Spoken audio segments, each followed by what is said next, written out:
Hello and welcome from my little space here in Vienna. My name is Luise. I'm a literature student and writer, and today I thought let's discuss studying comparative literature, especially in Vienna. For anyone who doesn't know, I studied comparative literature as my bachelor. Then I also started with Scandinavian studies, also as a bachelor. And now I'm doing my master, but in neither of these two subjects, because I started my master in Austrian studies, which is actually provided by the German department. And Austrian studies is just, focusing on Austrian literature, language, history. But my bachelor was in comparative literature. And I was thinking for a very long time to do the master as well in comparative literature, but the curriculum for the master didn't sound very interesting. And then I came across Austrian studies and it just sounded a lot more special, because for a master I feel like it's great to dive deep into a certain perspective, to specialize a little bit. So I felt like Austrian studies is the right thing for me, and I still agree, but let's see what my bachelor was like. I could also do a second video where I talk about Scandinavian studies or Austrian studies. If you're interested, just let me know down below. For today, let's talk about comparative literature. The bachelor in Vienna is about 3 years, but most of the students take a little bit longer.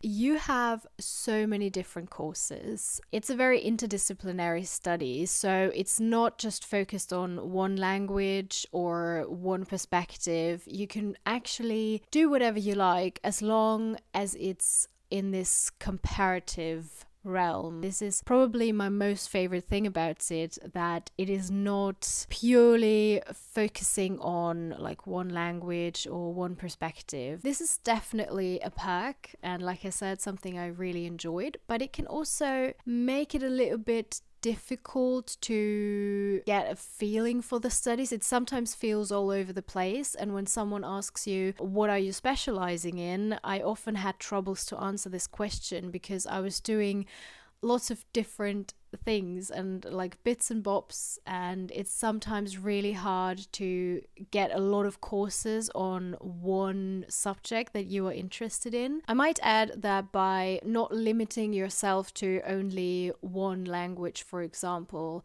you obviously have the full range of literatures. I could write a paper about English literature, about African literature, Austrian literature. There are no limits, and that's amazing. The bachelor has different modules where you have some that are obligatory and others that you don't necessarily have to do. The first few modules are a little bit boring, and with every study that you do, at least in Vienna, or I think in Austria in general, there is this introductory and orientation period. And I can tell you, this is the most boring part of your studies, because you just get like those overview courses that don't really dive deep into anything, but you have to get beyond that. Then there are some courses on scientific working, research. That's okay, you just have to get through with it. But then the fun part starts, where you can really look for the cool courses. And this semester, because I'm someone who always loves to browse through the curriculum and see what kind of courses are on the menu for the next semester. And this semester, the courses were so interesting that I felt like, yes, I'm doing this bachelor all over again. It was so interesting. The master, however, didn't sound great, but the bachelor is really interesting. I can give you a little insight here. For example, there is a course on literary theory. It is actually in English. It's a seminar on post-colonial literary theory. So they really try to open up different perspectives and also not purely focus on European literature and, perspectives, because in the past, and especially when I was starting studying, it was still very Eurocentric. I mean, it still is, but at least there are some courses getting in that are, opening up the horizon a little bit. 20th century African women's writing and feminism sounds really interesting. Afriphone literatures from oral to written texts in African languages. These courses are all in English, but most of the stuff is in German. So one course that really caught my attention was how science fiction is narrated. Find it so great that there is a course on science fiction, and I would love to see more on like fantasy literature, because these are often just put aside, stamped or like marked as trivial. We don't talk about this on an academic level, sort of. And I find that really, really sad and lazy, sort of. Another one is Steinhof Revisited, Psychiatric Poetics and Realities. Steinhof was this psychiatric hospital in Vienna where during the Second World War they did some cruel experiments, and it has a very dark history. But I find this course really interesting, and you can still visit the buildings. They're still there. I think there are some museums in some of them. Then there is a full module that you do in English, where you do some courses from the English and American department. One module is especially interesting. They want to motivate you to read in the original language because the comparative literature is so interdisciplinary. They also want to provide you with tools to read primary literature in different languages, because it's always something else reading a text in its original language. And you have to do this module that is not in German nor in English, but a third language. And there are different options. So there are certain courses where you should already have a certain level in this language, like French, Italian, Spanish, and then you really discuss literature in this language. But then you can also start a language course where you really begin from zero and you don't really talk about literature, but it's like a normal standard language course to learn this language. And there are also different options like Dutch, Russian, and the Scandinavian languages, which was my expertise, so to say. I focused on Norwegian, and now I can speak a little bit Norwegian. It's unfortunately fading again because I don't have a lot of opportunities to use it. But doing this was one of the best things I've ever done, especially because the Scandinavian department is really amazing. And I can talk about this in another video because it's a whole separate story. Actually, it's my way into the Scandinavian department and starting to study it. But yeah, I did a Norwegian course. It was extremely intense. So we had 4 classes a week. I think we went from 0 skills up to level A2 in just one semester, but it worked really well. I also have to say that knowing German and English, learning Norwegian is kind of easy, or easier than other languages. Then there is also the possibility to do an internship. I've talked about this a lot. I also did a little video about my own internship that I actually didn't do during my bachelor, but now a long time after I already finished my bachelor. But I realized how great it can be, because it's not obligatory to do this internship module, but this module is very like praxis. You don't say that, do you? This module is very practice oriented. So you have the internship that you have to do at the library for comparative literature.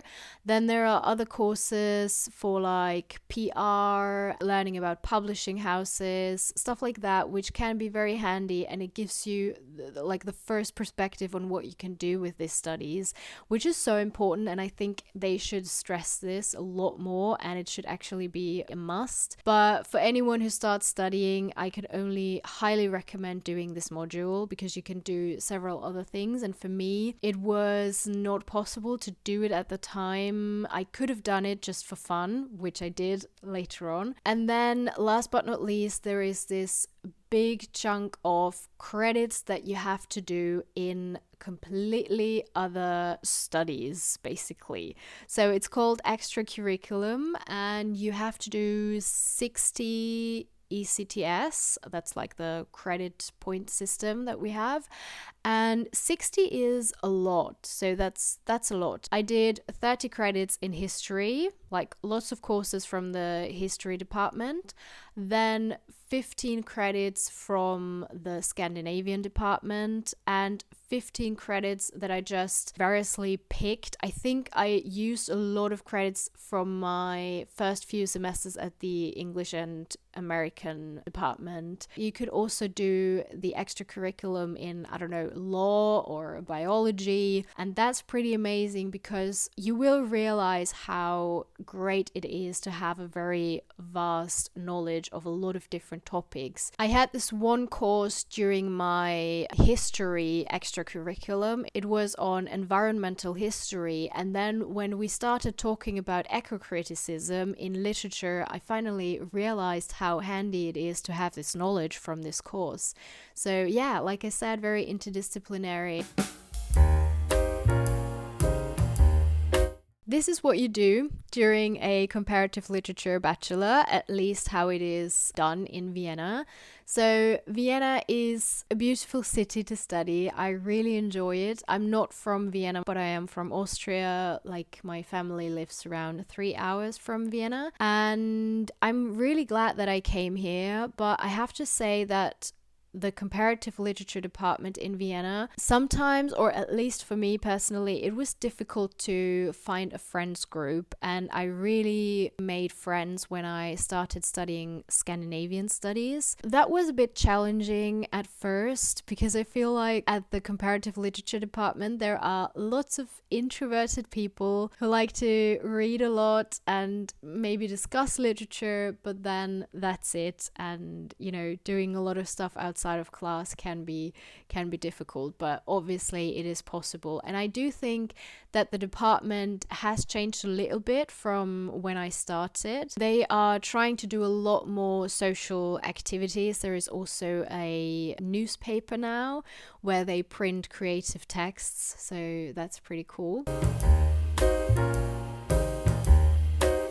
You might have the question what you're going to do with this, and obviously the answer isn't super easy.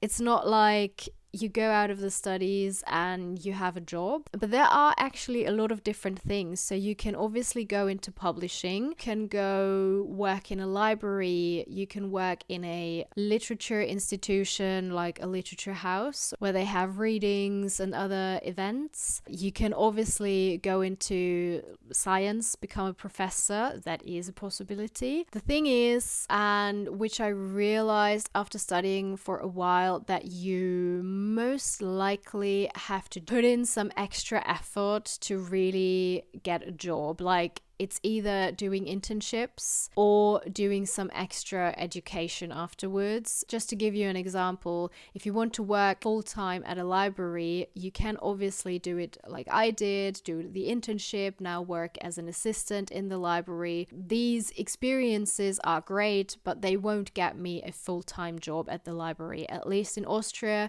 it is obligatory to have this special library education that you have to do, and that would be an extra thing. You also have to pay for it. So yeah, you have to keep that in mind. There are so many jobs that are more like in the culture sector that you can do with these studies, but it really helps to have connections. Let's be honest about that. Talk to your professors, go to events, do internships. And this is why I always say that this praxis-oriented module with the internship is so helpful. I mean, maybe you won't get rich, but maybe you will. Who knows?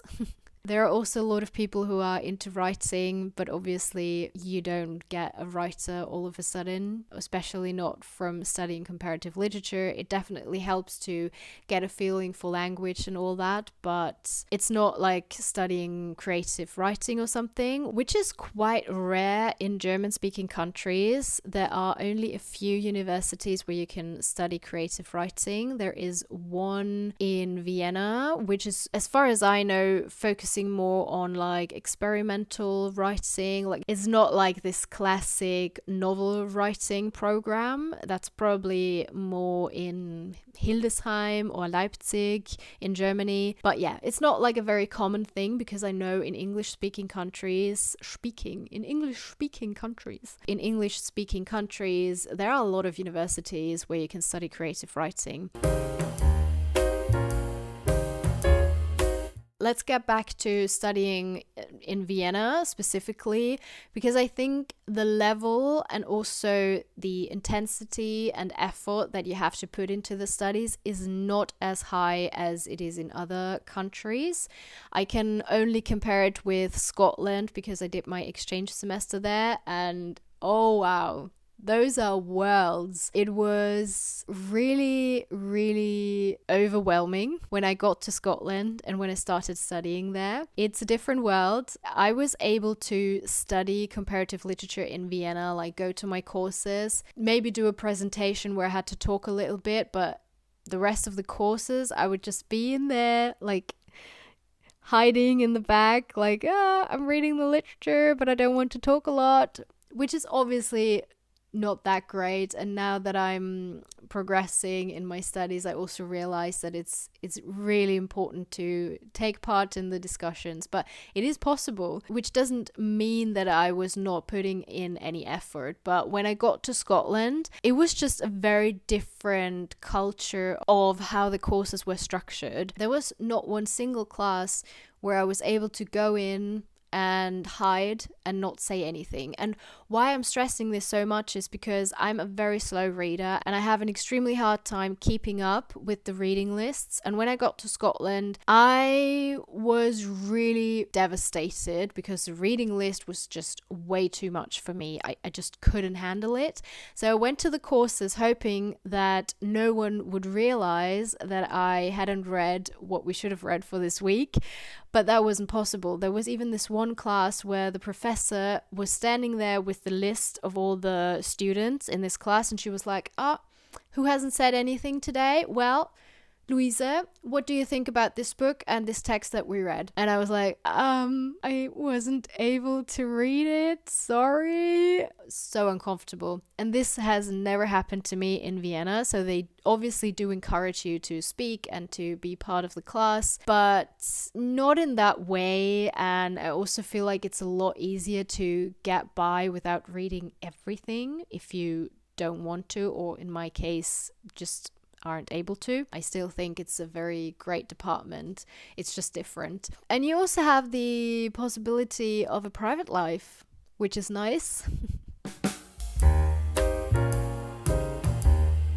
There is one last question that arises when studying literature, and I think it's very important. Do you lose the interest and the joy in reading? And I must say, I've had ups and downs, definitely. I couldn't say that I've never come across this feeling of I am so tired of reading. While studying in Vienna, I have never come to a point where I felt like I don't want to see a book anymore. But I have had this point when I was studying in Scotland. In Scotland, it was just too much. It was too much, and I had a serious moment where I felt like I don't want to read anymore. Not for university reasons and also not for private reasons, and that was quite alarming. I could do an extra video about this exchange semester. There's a lot to unpack here, but it definitely calmed down when I came back to Vienna and I felt my joy for reading again. And sometimes I feel like you are dissecting literature a little bit too much. So I obviously had this thought, but you can still take yourself back sometimes and get a little bit of distance.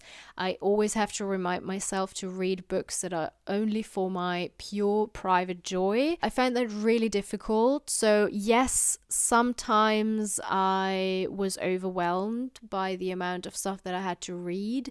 Also, immediately when you get this feeling of I am forced to read this, kind of the way you are approaching the literature can change a little bit, at least in my case. And sometimes I went to classes where I felt like, how many questions can you ask a text before it falls apart? Do you know what I mean? And like really trying to get to the bottom of it, where I felt like we don't need to do that, or like there isn't more to say about this text. So I've had those moments, and it can be a little annoying, but it was definitely a minority of moments and classes where I had this. So most of the time I was really into it, and it felt so interesting to get beyond the obvious written words, you know, and learn more about the background and see what language can hide and provide at the same time that you might not think of in the first moment.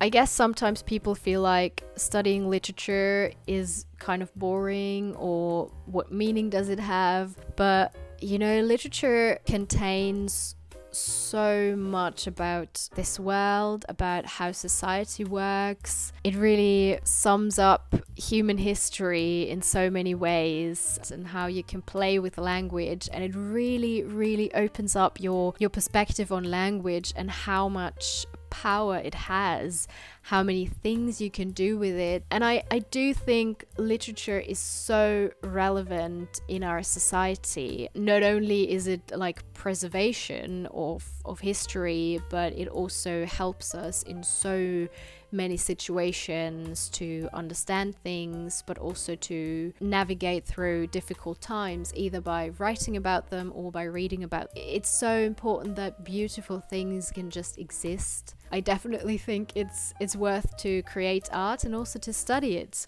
So I think these are very good words to end this video. I would definitely recommend studying comparative literature. I would also recommend it to study it in Vienna. If you have any more questions, definitely leave them down below. And yeah, now it is time to finish my tea and do some reading for my master course. Happy studying, happy reading, and I hope you have a wonderful time. Goodbye.